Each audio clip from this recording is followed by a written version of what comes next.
आज तक रेडियो सुनता है सारा जहां।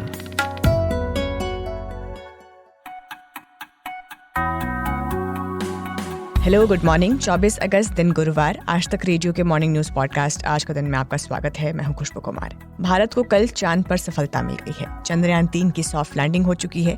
अब हम क्या नया करेंगे चंद्रयान 3 के बाद और दुनिया भर में चांद पर पहुंचने की होड़ में ये किस तरह प्लस पॉइंट है, समझेंगे। और रूस के राष्ट्रपति पुतिन के खिलाफ बगावत करने वाले वैगनर आर्मी चीफ प्रिगोजिन की प्लेन क्रैश में मौत हो गई है। कितना प्रेडिक्टेबल था ये और रूस में इस खबर के क्या असर हो सकते हैं, एक बातचीत इस पर भी। और आखिर में एक अपडेट, साउथ अफ्रीका के जोहान्सबर्ग में चल रहे ब्रिक्स समिट का आज आखिरी दिन है और पीएम मोदी और चीनी राष्ट्रपति शी जिनपिंग की मुलाकात भी हो सकती है। लेकिन उससे पहले 60 सेकंड्स हेडलाइन सुनते हैं शुभम तिवारी से। रूस के मॉस्को के उत्तर पश्चिम इलाके में प्लेन क्रैश, वागनर ग्रुप के प्रमुख येवगेनी प्रिगोजिन की हुई मौत। भारत के चंद्रयान 3 अभियान को मिली सफलता, चांद के दक्षिणी ध्रुव पर उतरकर भारत ने रचा इतिहास। ब्रिक्स को रूसी राष्ट्रपति पुतिन ने वर्चुअली किया संबोधित, कहा रूस यूक्रेन युद्ध के लिए पश्चिमी देश जिम्मेदार। पूर्वोत्तर राज्य मिजोरम में एक निर्माणाधीन रेलवे पुल गिरी, कम से कम 17 मजदूरों की हुई मौत। गुजरात के भरूच में एक केमिकल फैक्ट्री में गैस रिसाव, 28 लोगों की तबीयत बिगड़ी। मणिपुर के मुख्यमंत्री आज अमित शाह से कर सकते हैं मुलाकात, राज्य के हालात की देंगे जानकारी। और भारत आयरलैंड तीसरा T20 मैच बारिश के कारण हुआ रद्द, भारत ने 2-0 से जीता सीरीज।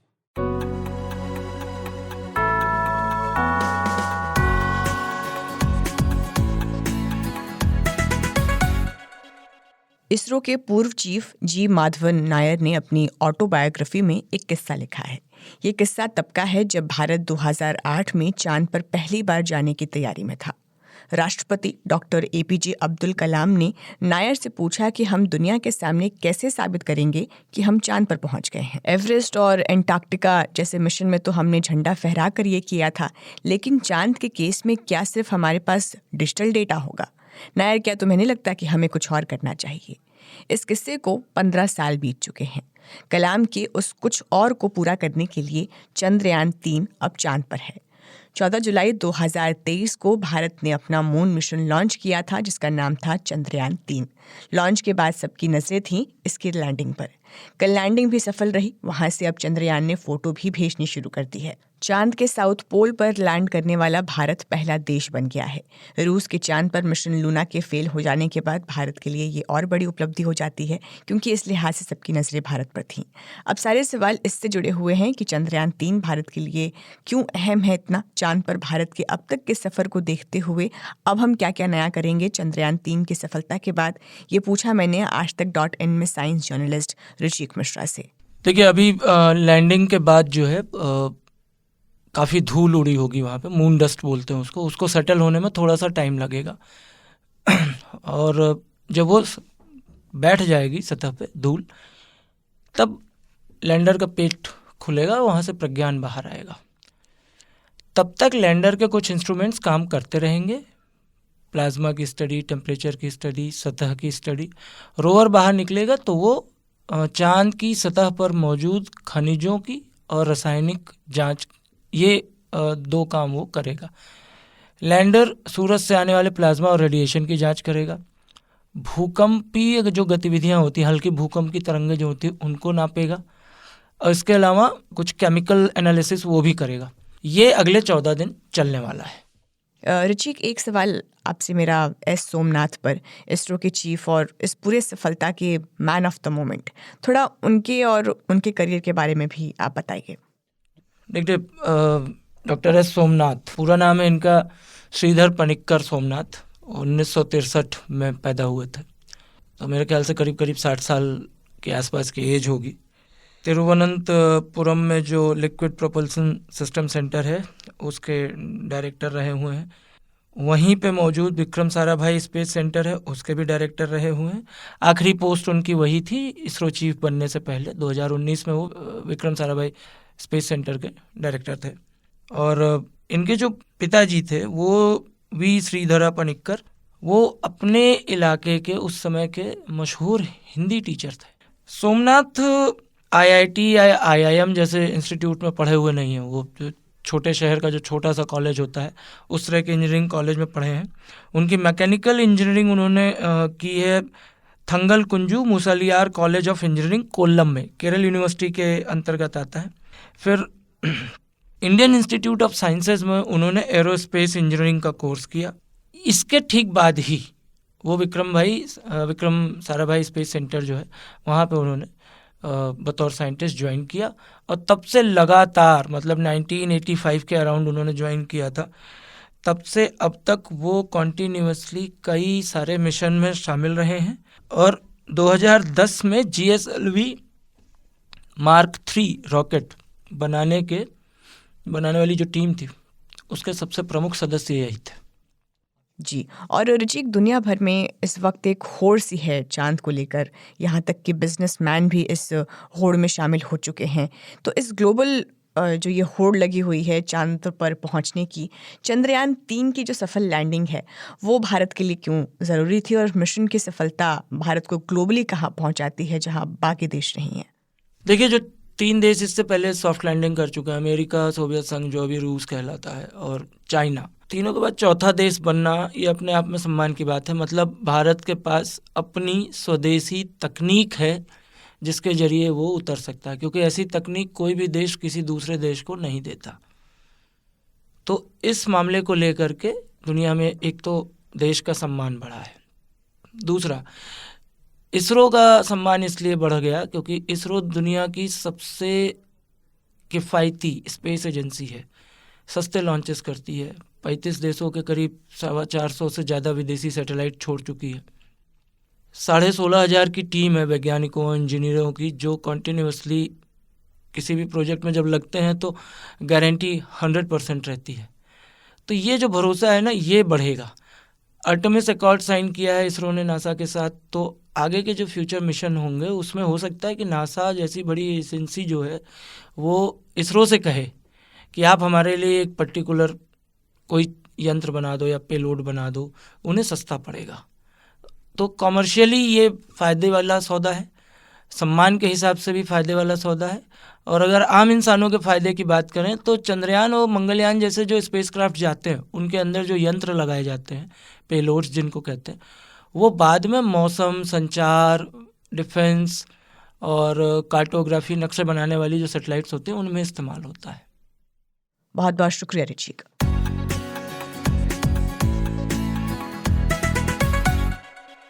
साउथ अफ्रीका के जोहानिसबर्ग में ब्रिक्स समिट चल रहा है।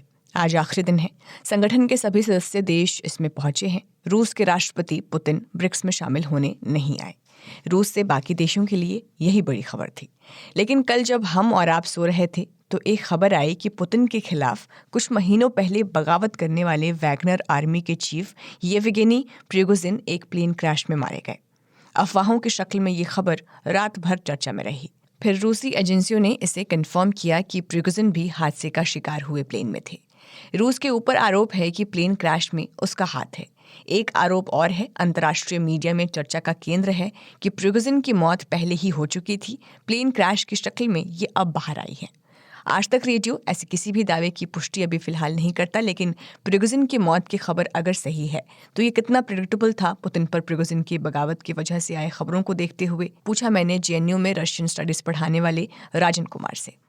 देखिए, मेरे हिसाब से अभी जो घटना हुई है प्रिगोजिन की, अभी न्यूज आया है कि उनका क्रैश में देहांत हो गया है, तो ये प्रेडिक्टेबल तो नहीं था। लोग यह नहीं कर रहे थे कि अभी वो प्रिगोजिन को मारने की कोशिश होगी उस ढंग से, लेकिन यह था कि प्रिगोजिन रूस में पुतिन के लिए थ्रेट के रूप में बन गए थे, क्योंकि प्रिगोजिन को वहाँ पे काफी लोगों का सपोर्ट था।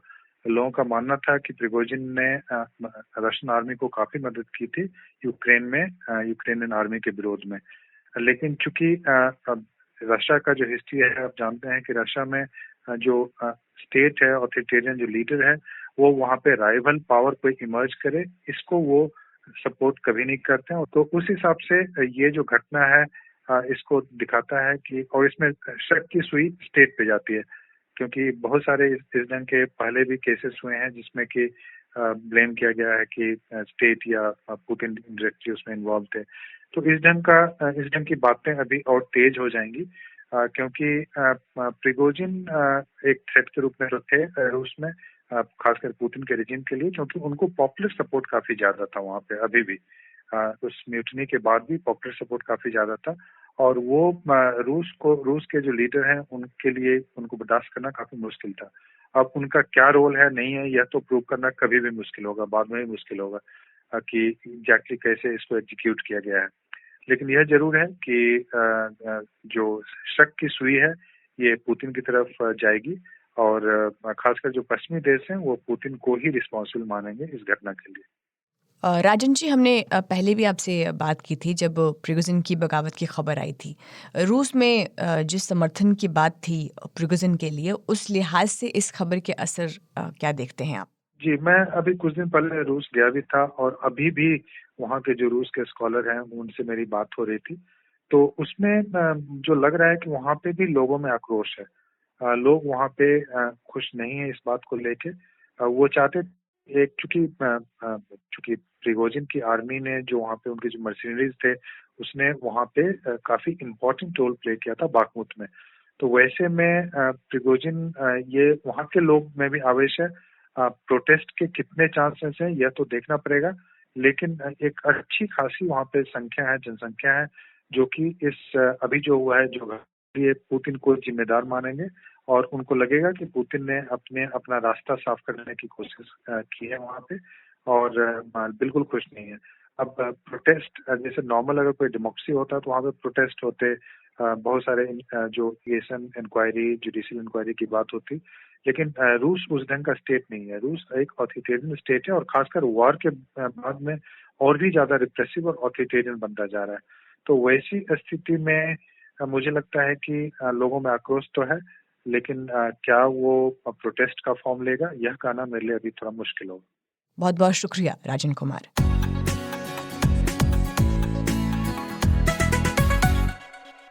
और अब आखिर में चूंकि ब्रिक्स समिट का आज आखिरी दिन है तो इस पर भी एक अपडेट लेते हैं। कल अलग अलग देशों के नेताओं के संबोधन हुए। ब्रिक्स देशों की बिजनेस समिट हुई जिसमें इन देशों के बीच व्यापार को लेकर चर्चा हुई। हालांकि चीन के राष्ट्रपति मौजूद होते हुए भी इस चर्चा में शामिल नहीं हुए। उन्होंने इस मीटिंग से किनारा किया।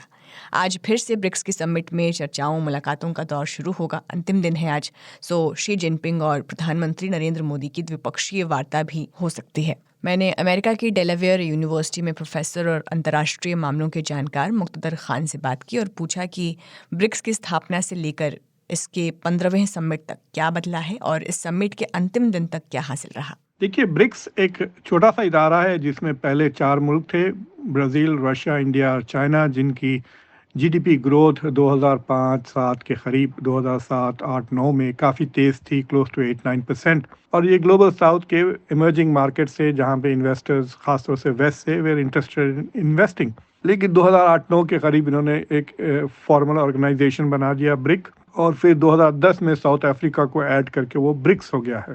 तो इनकी अचीवमेंट्स तो बहुत लिमिटेड है। एक न्यू डेवलपमेंट बैंक इन्होंने क्रिएट किया है जिसका गोल था to replace the world bank, और जो वेस्टर्न कंट्रीज़ का जो इन्फ्लुएंस है ख़ासतौर से मल्टीलैटरल इंस्टीट्यूशंस में, वर्ल्ड बैंक, IMF जैसा, G7, G20 में, उसको बैलेंस करने की कोशिश की ताकि जो इंटरेस्ट हैं ग्लोबल साउथ के वो आगे बढ़ा जा सकते हैं। तो पिछले कुछ 10-15 साल में जो न्यू डेवलपमेंट बैंक है NDB, जिसको हर मुल्क ने $10 बिलियन डालकर बनाया था, हैज़ गिवन कुछ $33 बिलियन का लोन फॉर 100 प्रोजेक्ट्स। लेकिन ये इनका टोटल आउटले है इतने सालों में, तकरीबन 10 साल में। इस साल वर्ल्ड बैंक ने $70 बिलियन दिए सिर्फ इस साल। तो आप देख सकते हैं कि स्केल में बहुत छोटा है अभी भी ब्रिक्स का बैंक। बातें तो ज़्यादा की हैं, पिछले 2-4 साल से चल रहा है कि ब्रिक्स की एक करेंसी होनी चाहिए जो डी-डॉलराइजेशन का इम्पैक्ट करेगी, लेकिन ख़ुद ब्रिक्स में यूनिटी नहीं है, और ख़ासतौर से इंडिया और चाइना दोनों के मौजूदगी की वजह से देयर इज़ हॉस्टिलिटी और टेंशन। तो जिस तरह SCO फुस हो गया था इस साल, हालांकि इतना शुरू में इतना धूम थी कि India is going to be the chairman of the SCO, India में इतना बड़ा ऑर्गेनाइजेशन का कन्वेंशन होगा, तो दैट डिडंट हैपन। तो अब ब्रिक्स में भी इंडिया और जो चाइना के टेंशन है उसको लेकर BRICS has also becoming more and more dysfunctional. जी, और चूंकि आज आखिरी दिन है, कल ब्रिक्स बिजनेस फोरम में पीएम मोदी ने भाषण तक दिया, पर साउथ अफ्रीका आकर भी चीनी राष्ट्रपति शी जिनपिंग नहीं आए। तो ऐसे में जो मुलाकात की बातचीत चल रही है आज इन दोनों नेताओं की, क्या उस पर भी इसके असर दिखेंगे? और ये मुलाकात अगर होती है तो इसमें क्या सकारात्मक आप देखते हैं? देखिए, इस ब्रिक्स की मीटिंग के जो हो सकता हाईलाइट हो, अगर प्राइम मिनिस्टर मोदी और प्रेसिडेंट जी जिनपिंग की मुलाकात हो जाती है। इनकी पिछले मेरे ख्याल से 2-3 साल से मुलाकात नहीं हुई है। एससीओ की जो मीटिंग हुई थी समरकंद में, वहाँ पे हाथ मिलाए थे, एंड देन फिर G20 में अपॉर्चुनिटी थी बाली में, उसमें भी नहीं हुआ।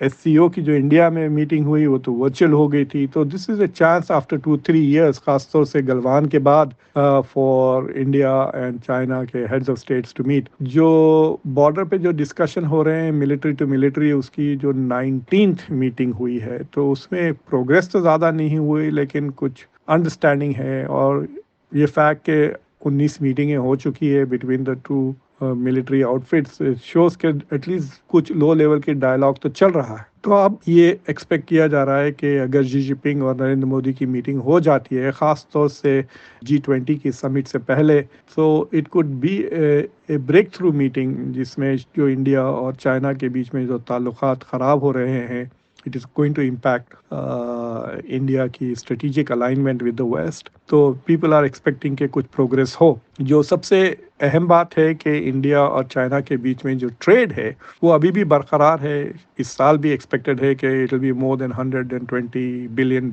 इंडिया का जो ट्रेड डेफिसिट है चाइना के साथ, इंडिया कम करने की कोशिश कर रहा है। $100 बिलियन से ज़्यादा था वो 2022 में। तो ऐसे मुद्दे हैं, मतलब पॉलिटिकल टेंशन्स तो हैं, लेकिन इकोनॉमिकली ट्रेड तो चल रहा है। अब इंडिया कोशिश कर रहा है जिस तरह से लैपटॉप का बैन वगैरह की जो ट्रेड डेफिसिट है उसे थोड़ा कम किया जाए, और इन्वेस्टमेंट्स भी चाइना की तरफ से थोड़े बहुत रुक गए हैं। बट वी विल सी, अगर ये मीटिंग होती है तो इट्स क्वाइट पॉसिबल फिर ट्रेड बड़ी तेज़ी से बढ़े और इन्वेस्टमेंट्स चाइना से भी आए इंडिया के लिए। शुक्रिया मुक्तदर जी।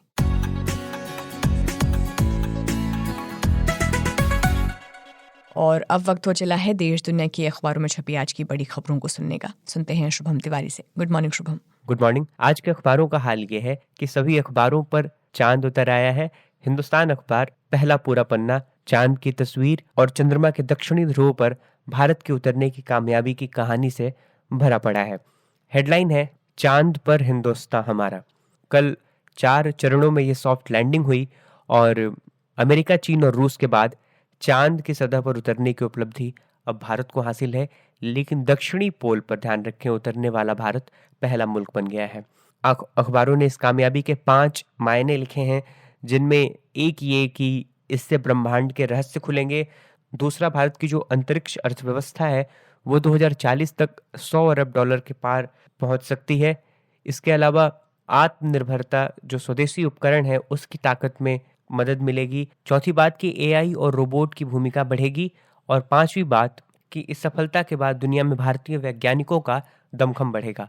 अखबारों में सफलता के जो सूत्रधार हैं, पी वीर मुथुवेल जो कि प्रोजेक्ट डायरेक्टर हैं, श्रीकांत जो इस मिशन के डायरेक्टर हैं, डॉक्टर कल्पना जो कि डिप्टी डायरेक्टर हैं, और M शंकरन जो कि युवा राव सैटेलाइट सेंटर के डायरेक्टर हैं। इन सभी की कहानियां और कितने बरस से ये इस मिशन में जुटे हुए थे, उन सब का जिक्र है। प्रधानमंत्री मोदी की तस्वीर है अखबारों में, जिन्होंने चंद्रयान 3 के सफल होने को मानवता की सफलता बताया है।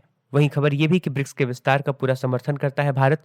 प्रधानमंत्री मोदी ने जोहान्सबर्ग में ये बातें की हैं और प्रधानमंत्री ने उम्मीद जताई है कि अफ्रीकी यूनियन को G20 की जो परमानेंट मेंबरशिप है, भारत के उस प्रस्ताव को ब्रिक्स के देश समर्थन करेंगे। लिहाजा और भी कुछ संगठनों के और देशों के ब्रिक्स के साथ जुड़ने के रास्ते अब यहाँ से खुल गए हैं। दैनिक भास्कर अखबार में पढ़ रही हूँ, अब 10वीं और 12वीं की बोर्ड परीक्षाएं जो हैं साल में 2 बार कराई जाएंगी। केंद्र सरकार ने कल शुभम नई शिक्षा नीति के तहत एकेडमिक सेशन 2024-25 के लिए ये नोटिफिकेशन जारी किया है। तो दोनों परीक्षा में जिसमें स्टूडेंट के ज़्यादा मार्क्स होंगे उसे गिना जाएगा, और इसके अलावा स्टूडेंट्स को जो 11th और 12th के स्टूडेंट्स हैं उनको 2 भाषाएँ पढ़नी होंगी। इसमें से एक इंडियन लैंग्वेज जो है वो होनी चाहिए। हालांकि स्टूडेंट्स को सब्जेक्ट चुनने की जो छूट है वो ज़रूर दी जाएगी। दूसरा ये भी है इसमें कि किताबों में भी बदलाव किया जा रहा है। किताबों में अब भारी भरकम जो सिलेबस है वो नहीं रखा जाएगा और कीमतें भी कम की जाएंगी। जितने भी अंतर्राष्ट्रीय न्यूज़ आउटलेट्स हैं उन सभी पर रूसी प्राइवेट आर्मी के चीफ येवगेनी प्रिगोजिन से जुड़ी खबरें हैं। आज के दिन वाले हिस्से में चूँकि हमने इस पर विस्तार से बातचीत की है, तो मैं इसके थोड़े दूसरे पहलू पर जानकारी दे रहा हूँ, और वो ये कि दुनिया जहान के अलग अलग इदारों से इस पर क्या प्रतिक्रिया आई है।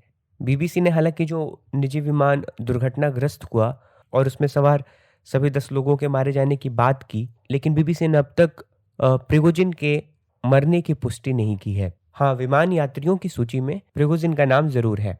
जहाँ तक प्रतिक्रियाओं का सवाल है, ब्रिटेन की खुफिया एजेंसी है MI6, उनका कहना है कि प्रिगोजिन का अंत ऐसे ही तय था। इसके अलावा द इकोनॉमिस्ट के जो डिफेंस एडिटर हैं उन्होंने कहा है कि रूस की सरकार विश्वासघात करने वालों के साथ ऐसा करती है और इसका एक लंबा चौड़ा ट्रैक रिकॉर्ड रहा है। वहीं अमेरिका के राष्ट्रपति जो बाइडेन ने कहा है कि उन्हें येवगेनी प्रिगोजिन की मौत की खबर पर कोई अचरज नहीं हुआ। जब राष्ट्रपति बाइडेन से पूछा गया कि क्या इसके लिए वे रूस के राष्ट्रपति को जिम्मेदार मानते हैं, इस पर उन्होंने कहा कि रूस में बहुत कम चीजें ऐसी होती हैं जिनके पीछे राष्ट्रपति पुतिन का हाथ नहीं होता। वहीं चंद्रयान 3 से जुड़ी जो खबरें हैं वो हमने राष्ट्रीय अखबारों वाले हिस्से में बात की, और उससे जुड़ी ज्यादातर चीजों पर कल ही से चूंकि बात हो रही है, तो इसलिए भारत की सफलता पर दुनिया के किन देशों के अखबारों ने अहमियत दी है, किन्होंने नहीं दी है, इसकी थोड़ी सी बात। भारत की इस कामयाबी पर अमेरिका, ब्रिटेन और यूरोप के जो तमाम बड़े अखबार हैं और वेबसाइट्स हैं, जैसे मसलन New York Times, Washington Post, BBC, इन सभी ने कल के इस इवेंट की लाइव कवरेज की। यहाँ तक कि पाकिस्तानी मीडिया ने भी इसे अपने टॉप 5 न्यूज़ में जगह दी। हैरानी की बात यह है कि चीन की मीडिया और वहाँ के जो 2 अहम अखबार और वेबसाइट्स हैं, चाइना डेली और ग्लोबल टाइम्स, उन्होंने इस इवेंट को कवर नहीं किया।